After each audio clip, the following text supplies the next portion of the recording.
Bom dia, pessoal do primeiro ano. Vamos dar continuidade à filosofia, né? Lembram?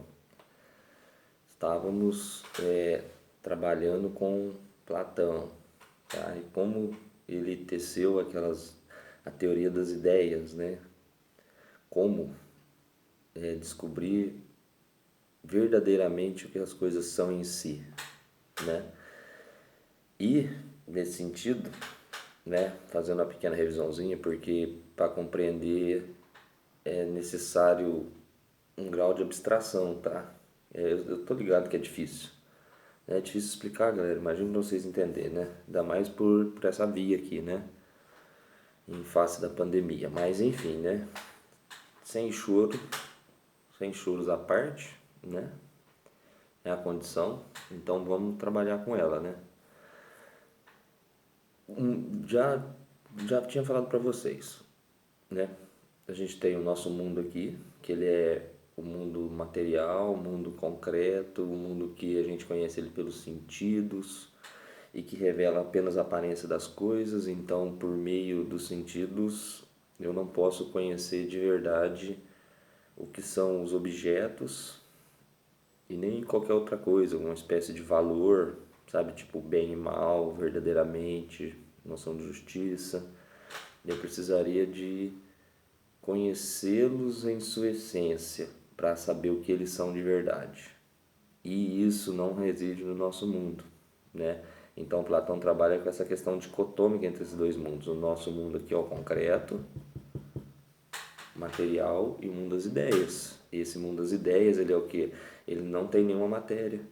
Ele é onde estão as ideias das coisas que são as essências. É um mundo perfeito. O nosso aqui ele é imperfeito. Nós só temos acesso pelos sentidos. O mundo das ideias a gente tem acesso pela racionalidade, né?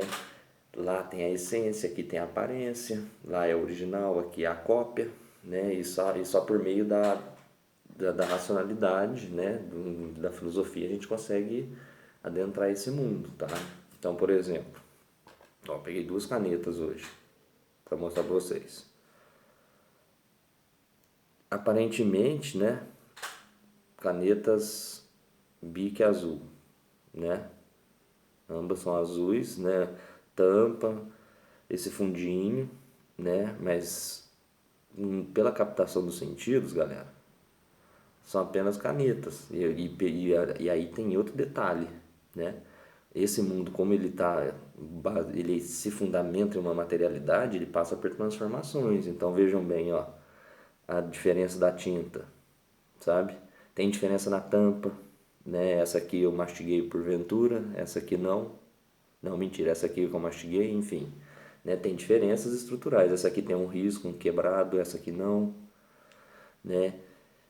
São objetos diferentes, são singulares. Se eu tivesse uma terceira caneta aqui e uma quarta, nenhuma dessas quatro seriam idênticas, né? De modo que qual é a verdade sobre a caneta, né? Qual dessas duas canetas, em quais delas é possível observar a essência de uma caneta, né? Nenhuma. Cada uma é um objeto singular. Se tivesse 1 milhão de canetas na minha frente, seriam 1 milhão de objetos singulares. Entenderam? Então, eu não consigo, se eu ficar preso nos sentidos aqui, eu não consigo determinar. Daí a necessidade do quê? De estudar, né? De fazer a filosofia, de por meio da racionalidade alcançar a essência de uma caneta. Porque lá no mundo das ideias existe a essência de uma caneta. Aqui no nosso mundo só existem as cópias, né? Que são imperfeitas, por sinal. E lá as canetas não mudam, a caneta não muda, porque só tem a ideia de caneta, certo? Então, dessa forma, galera, é que ele vai traçar a ideia lá do mundo das ideias, né? Mas como que o cara tem esse acesso, né? Obviamente que o cara não vai ser abduzido, né? Você chega nela, no mundo das ideias, né? Chega nele de forma abstrata, obviamente, né? Não de forma física, né? Não vai vir um ET jogar luzinha em você, pegar, colocar na nave, levar, soltar você lá no mundo das ideias e você vai lá ficar observando. É um exercício abstrativo de desenvolvimento, tá? É uma coisa que vai acontecer aqui, galera. Não que o mundo não exista, aquele mundo lá, só que a gente não vai, né? A regra dele é, não existe materialidade. E a gente chega nele por meio do quê, né? Do negocinho que chama de dialética, igualzinho Sócrates. Você lembra? A dialética do Sócrates é mais ou menos o seguinte, ele registrava, né? No caso do Platão, registrava a conversa do Sócrates, né? E o Sócrates, o que ele fazia? Ele sempre ironizava, né? Ele tentava mostrar para a pessoa com quem ele estava conversando os, digamos assim, os desvios, né? Os erros e as contradições das ideias daquela pessoa, né? O Platão ele pega essa ideia do Sócrates, mas ele vai modificar, tá? Então continua sendo que um diálogo entre duas pessoas com visões opostas, né? Só que essas duas pessoas, quando trocam a ideia sobre, né, uma coisa que elas não concordam, dali pode surgir um conhecimento. Então esse é um processo, tá, galera, de desenvolvimento, né?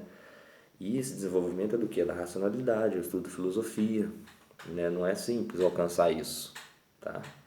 E esse desenvolvimento, galera, ele vai atingir a alma, né? Então, uma pequena observaçãozinha. Muita da teoria, galera, da doutrina da Igreja Católica, né? Ela é construída de Platão, tá? Se vocês forem observando o que eu vou falando assim, ó, vocês vão percebendo, porque daqui a um tempo nós vamos estudar filosofia medieval e aí o Santo Agostinho, que é um dos caras que realmente criam a Igreja Católica, né, nesse sentido teórico, né, de doutrina, ele vai tomar muitas notas de Platão, né? Mas enfim, só para vocês terem uma ideia que o Platão ele tá ali, ó, dentro do cristianismo, assim, de forma forte, tá? Tem muita influência. Mas enfim, né? Aí por meio dessa racionalidade, né, a gente chega onde? Na alma, né? Essa alma é o quê? Ao contrário do nosso corpo, ela é eterna e é imutável, né? E a alma é a única parte nossa que tem algum vínculo com o mundo das ideias. Porque ela vivia no mundo das ideias, todas as almas viviam no mundo das ideias antes de ser encarnadas. Então veja bem, ideia de encarnação, o mundo das ideias como lugar perfeito, tipo paraíso, sabe? Tem muita interpretação, assim, tem muita influência, tá? E aí ela encarna, né? Quando ela encarna no meu corpo, no de vocês, o que vai acontecer? Ela não consegue lembrar, tá ligado? Fica, tipo, na reminiscência, fica guardado, tá?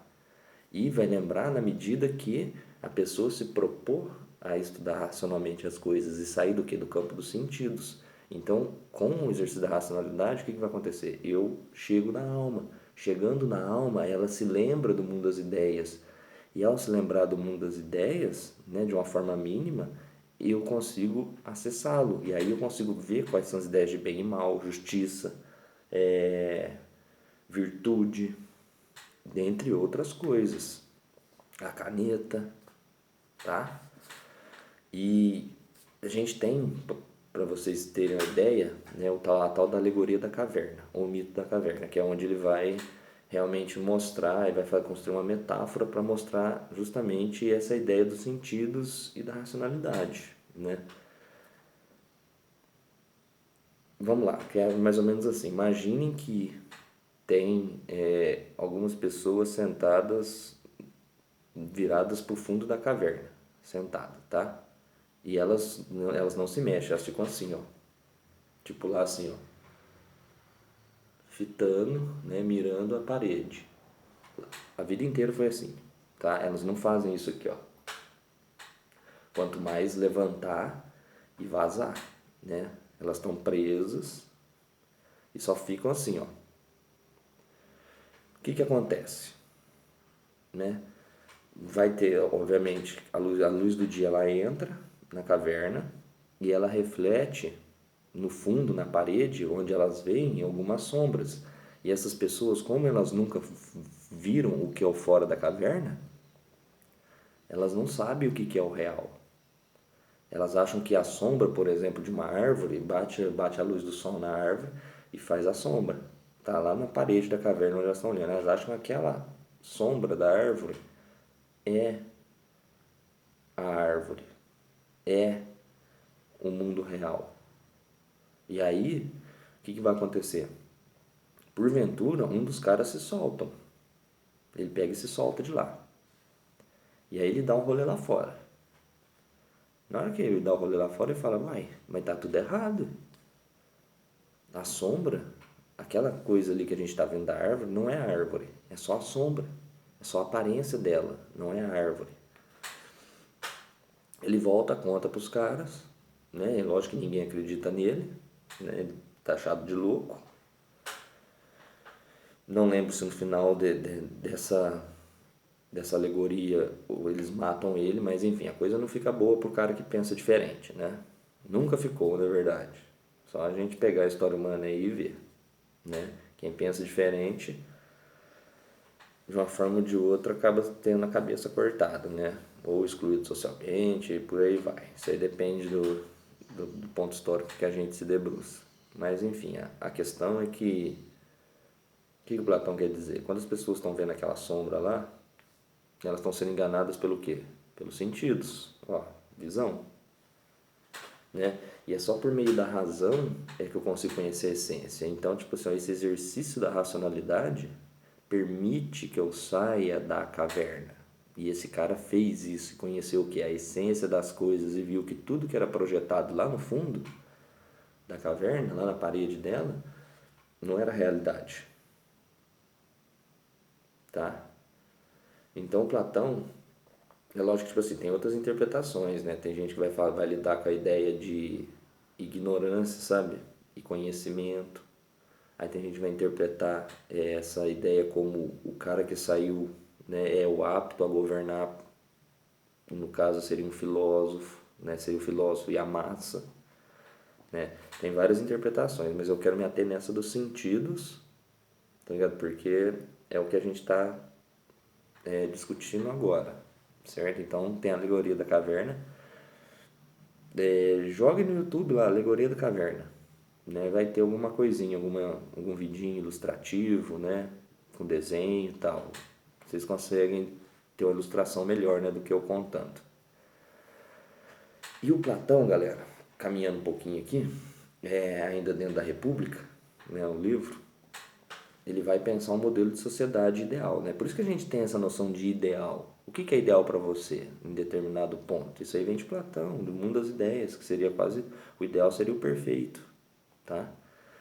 Então Platão vai pensar o que? Um modelo de sociedade, né? Que funciona coletivamente, ou seja, todos funcionam em torno do bem dessa cidade, né? E ele pensa ela que jeito? Dividida em 3 classes sociais, né? Que não têm ascensão social e elas são determinadas por meio das aptidões racionais dos indivíduos, né? Então seria mais ou menos, galera, um processo seletivo. E aí na forma como você se sai nesse processo seletivo é que você vai ter sua classe social, né? Então como se fosse um vestibularzinho da vida, com 3 fases, né? Lógico que é uma comparação bem ruim, mas pra vocês entenderem, né? Que tem a primeira fase.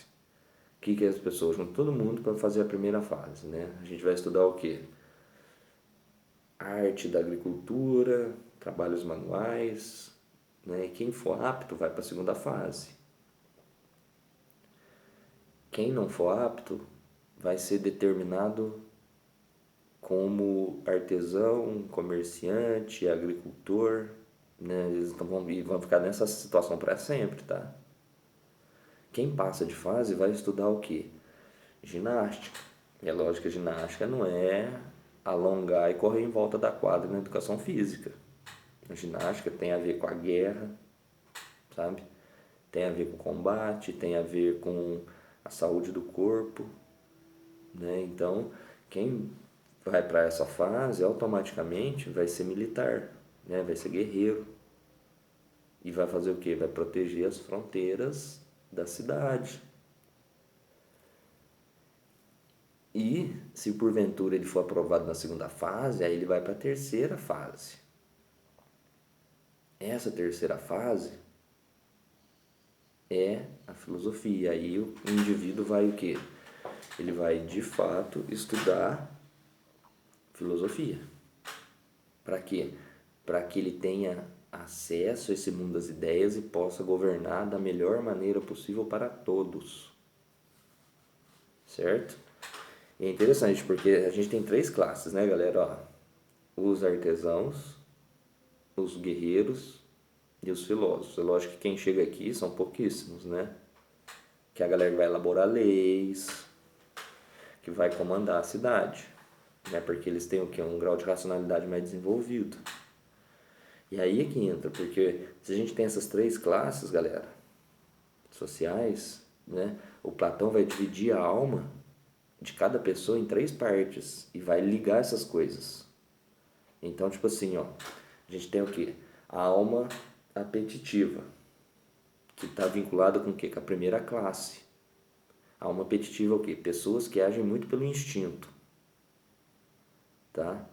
Instinto do quê? De comer, instinto de dormir, né? Essa coisa mais animal, mais primitiva do ser humano, né? Já fazendo uma ligação mais com Freud, tá? Então a gente tem essa parte de baixo.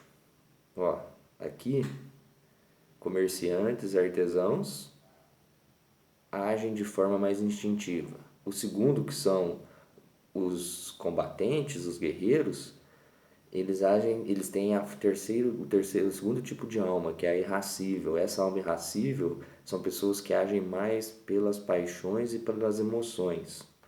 Aí o Platão, ele não concorda com a ação que seja tanto pelos instintos lá da classe mais de baixo, quanto pelas paixões e pelas emoções, né, que é orgulho, amor, né, a gente já está aqui trabalhando com sentimentos também, tá? Não apenas uma questão instintiva. E o Platão, o que, que ele faz? Né? Ele vai dizer que a ação de toda pessoa ela deve ser sempre baseada na racionalidade e nunca nos instintos nem nas paixões, porque eles atrapalham o senso nosso de raciocínio, a forma de agir, né, da melhor maneira possível. A melhor forma de agir é apenas a racional, só isso. Tá? Tanto é que ele tece o mito do cocheiro, que é o que? A gente tem um cara, né, numa carruagem, 2 cavalos. Tá? Quem que é esse cara? É a racionalidade, é a nossa razão. Quem que são os 2 cavalos? Instintos e paixões. Ou seja, a razão tem que guiar essas 2 coisas que são da natureza humana. Certo? E aí a gente chega na terceira parte da alma, que é a racional. E que bate com o quê? Ó, com a primeira, do filósofo. E é nessa que está o quê? É a intelectualidade. O desenvolvimento racional para você observar o mundo de uma maneira que é diferente do cara que está na parte de baixo, né?